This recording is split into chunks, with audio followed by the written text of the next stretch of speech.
Hello and welcome to Behind the Tape, where we delve into the darkest and most chilling true crime stories.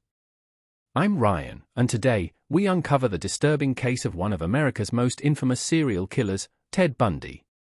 A man who deceived the world with his charm and intelligence while committing unspeakable atrocities.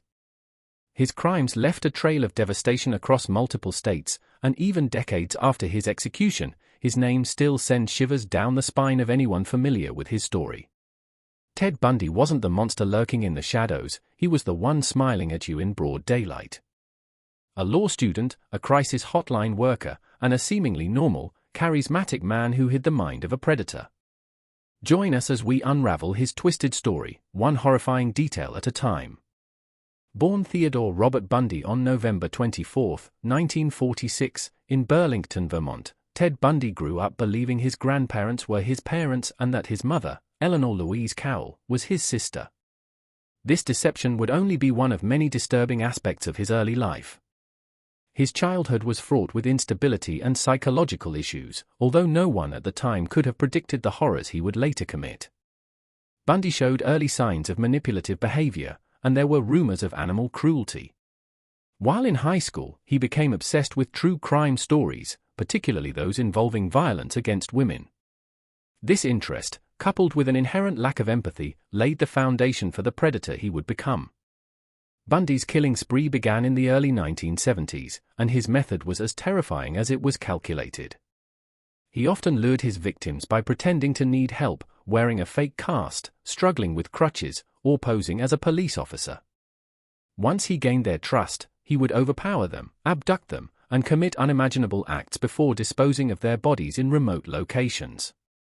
His victims were primarily young, attractive women, many of whom resembled his ex-girlfriend, Stephanie Brooks.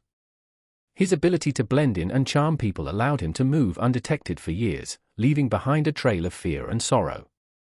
Bundy's murders stretched across Washington, Oregon, Utah, and Colorado before he was finally captured, but not before escaping custody twice and continuing his reign of terror. Bundy's final spree took place in Florida in 1978, after he escaped from a Colorado jail. He broke into the Chi Omega sorority house at Florida State University and attacked 4 women, killing 2. The brutality of the attack was shocking. He used a wooden log to bludgeon them, biting one of the victims so hard that forensic experts later matched the bite mark to his teeth, a crucial piece of evidence that sealed his fate. His capture came soon after, during a routine traffic stop. Authorities quickly realized they had one of America's most wanted criminals in custody. Yet, even while on trial, Bundy played mind games with the court.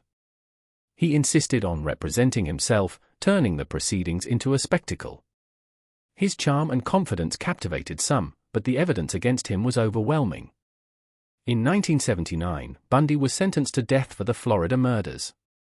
Despite multiple appeals and manipulations, his fate was sealed. On January 24, 1989, Ted Bundy was executed in the electric chair at Florida State Prison. Outside, crowds gathered to celebrate, holding signs that read, "Burn, Bundy, burn." To this day, Bundy remains one of the most studied serial killers in history. His ability to manipulate, his double life, and his gruesome crimes continue to haunt those who remember. He was the ultimate wolf in sheep's clothing, a reminder that evil doesn't always come in the form of a monster in the dark, but sometimes in the form of a charming stranger with a smile. Ted Bundy's story is a chilling reminder that danger isn't always obvious. His crimes shocked the world, and even decades later, the horror he inflicted remains fresh in the minds of those who study his case. If you found this deep dive into one of America's most notorious killers interesting, make sure to subscribe to Behind the Tape for more gripping true crime stories. Stay safe, stay vigilant, and remember, sometimes, the scariest monsters are the ones we least expect.